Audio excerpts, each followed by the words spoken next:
Yesu ashimwe cyane bene data. Yesu abucubahiro. Ndashimiye Yesu ko dusubiye kuvugana kandi ndashimiye Yesu ko yagiye turinda akatubwira neza akatubera amaso muri byose na hose. Imana ihabwa icubahiro. Tumaze twigishanya ku bijyanye na mwuka wera, tubavuga gukura mu mwuka, ukuntu yakura, ko yoza arasenga kenshi, ariko nagiye nsanga hariho benshi batazi ko basenga. Kubera gusenga hari urutonde. Yesu ashimwe cyane. No mu gusenga byo rero habamo urutonde, hari ukuntu utangura n'ukuntu uhereza. Yesu ashimwe cyane. Muri Matayo 6 Yesu turabona hagiye yigisha abigishwa biwe gusenga. Reka dusome Yesu nabaho kumugisha. Dutonda ku murongo w'9 havuga gucyanye, nuko musenge mutya muti data wa twese wo mwijuru, izina ryawe ryubahwe, ubwami bwawe buze, ibyo ugomba bibe mu isi nuko biba mu ijuru. Uduhe ibyo kurya dukwiranye uyu munsi, uduhebere imyenda yacu nkuko natwe twahebeye abari mu myenda yacu, kandi ntutujane mu bitwosha nabi, ariko udukize wa mubi, kuko ubwami n'ubushobozi n'icubahiro ari ibyawe ibihe bidashira. Amen.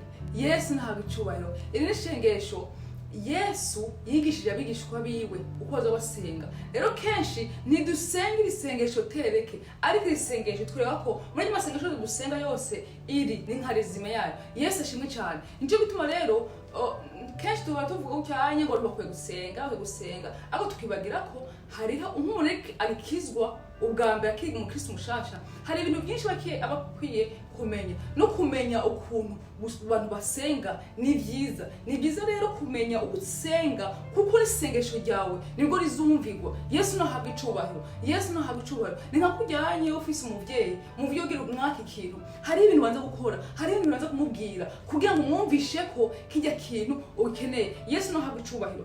Rero kuba atazi gusenga hari urutonde ukuntu umatanga gusenga.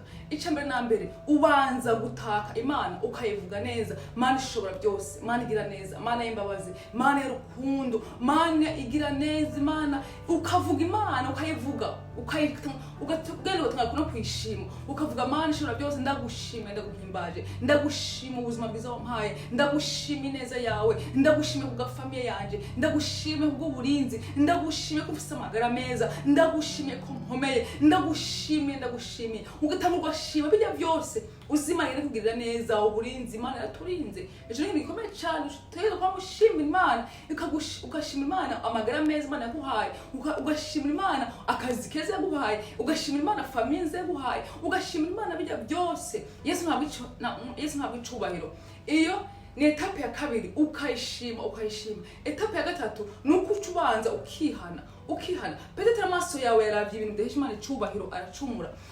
Petete umunwa wawe wavuze ibintu bidahesha Imana icubahiro, uracumura. Utangusaba Imana ikigongo kuvuga Mana sinijuru, ndakwinginze unyeze ntunganye, umbabare icyaha cose nigisa naco, umbabare ibyo amaso yanje yaravye ntibigweshe icubahiro, umbabare ibyo umunwa wanje wavuze ntibigweshe icubahiro, umbabare ibyo nasamare ntibigweshe icubahiro, umbabare ibyo nagendeyemo ntibigweshe icubahiro, umbabare inkuru mbi zose nateye ntibigweshe icubahiro, umbabarire message mbi nanditse, umbabare message mbi nabonye, umbabarire.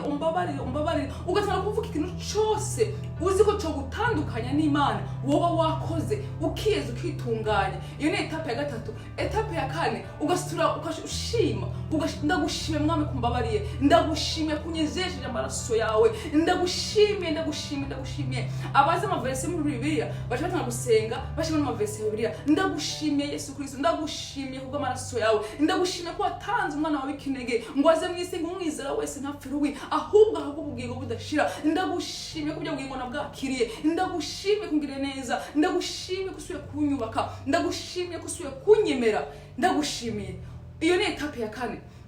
Etape ya gatanu rero ugatanga gusaba ibyo ukeneye. Yesu nashimwe cyane. Nimba ukeneye akazi ukavuga Mana ishobora byose, Mana igira neza, ndakweretse kibirenge kizima, nta kazi mfise, ngirira neza umpereza akazi kari mu bugombe bwawe bwiza, akazi k'umushahara mwiza, akazi keza kazotuma ndagukorera, akazi kazotuma ndaguhesha icubahiro. Yesu nashimwe cyane. Ugatamura gusenga ikintu cyose ushaka gushikako. Yesu nahabwa icubahiro. Ugatamura gusenga kandi hari ibintu udakwiye kureka gusengera iminsi yose, ukamusengera famiye yawe, ukamusengera igihugu cawe. Yesu nashimwe cyane. Dutegereza gusengera ibihugu byacu. Abantu benshi ntibabyitaho, ariko mumenye ko ahantu uri utegereza kuhasengera, kuko nihaba amahoro nawe uzaba amahoro. Yesu ashimwe cyane. Nuko rero usengere famiye yawe, usengere abantu bose uzi, usengere abagenzi bawe, usengere ibintu byose,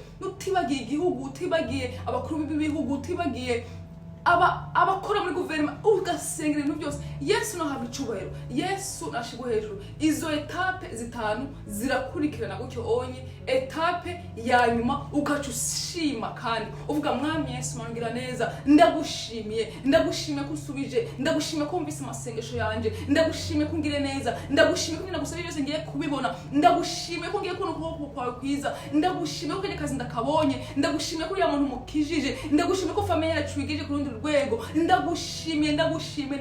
Ugatangura gushima bijya bintu byose wasengeye kubibonye, ko Imana ikwishuye. Yesu nahabwa icubahiro. Nivyo rero dukwiye kumenya etape zo gusenga, urutonde rwo gusenga. Twatangiye ko ubwa mbere utangura gusenga uvuga Imana neza, uyitaka Imana ishobora byose, Imana igira neza, Imana itabara, uyitaka. Irya kabiri ugasenga uyishima ku magara meza, uyishima ku gafamiye yawe, uyishima ku byiza yakugiriye, kukurinda kwawe, ibyo byose. Etape ya gatatu twavuze ko ubanza gusaba imbabazi, ukiyeza, ukitunganya, ukikuraho ikibi cyose kigutandukanya n'Imana.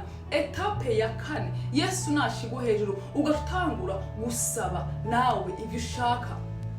Yesu nashimwe, ugatanga gusaba n'ibyo ushaka, ariko kandi abandi no gushima Imana ko yakubabariye. Etape ya 4 kwanza ukabanza gushima Imana ko yakubabariye, wamara kwishima ko yakubabariye. Etape ya 5 ugasaba ibyo ushaka byose, ugasengera n'ibindi byose, ugasengera n'abandi bose. Hama etape ya 6 ugashima Imana ko ibyo wayisabye nabyo ubonye.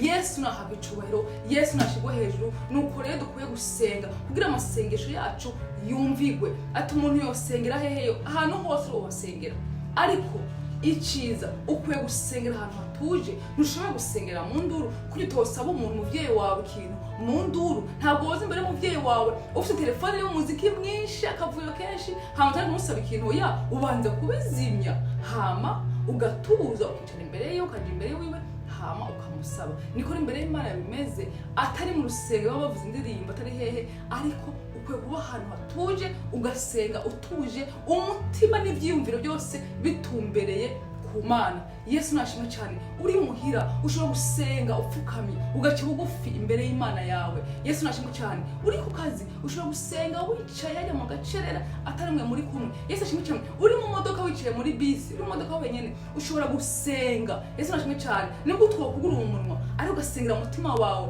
Kenshi ariko biri tubwira ko dusenge twatura, dusenge tuvuga. Niyo mpamvu umwanya munini mwiza dukwiye gusengera muhira, ko turi ahantu hatuje, turi twenyene, tugapfukama, hama tukaririmba. Wanashaka ukabanza ukaririmba mbere yo gusenga, ukabanza ukarama Imana, hama ugaca bugufi ugasenga Imana, kandi izokumva. Ahantu hose wosenga, hari ahantu uri kuragenda ukumva ubwoba muri wewe, ukaba wosenga umutima wa Yesu, ntabara mu mutima, ugasenga ahantu hose wosenga. Yesu atugirire neza, tumenye gusenga, kandi gusenga bizodufasha, bizodushikana kure. Yesu abahe umugisha.